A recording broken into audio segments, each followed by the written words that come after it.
Minsan, may mga pusang ligaw na dumarating sa buhay mo, payat, marumi at walang matatawag na tahanan.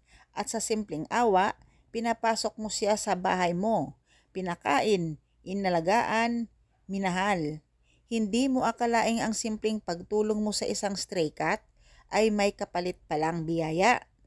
Kapag tinuring mo silang kapamilya, parang may nagbabago sa enerhiya ng tahanan mo.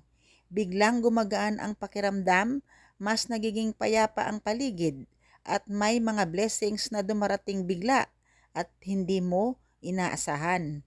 Hindi dahil swerte ang pusa, kundi dahil marunong kang magmahal ng walang kapalit.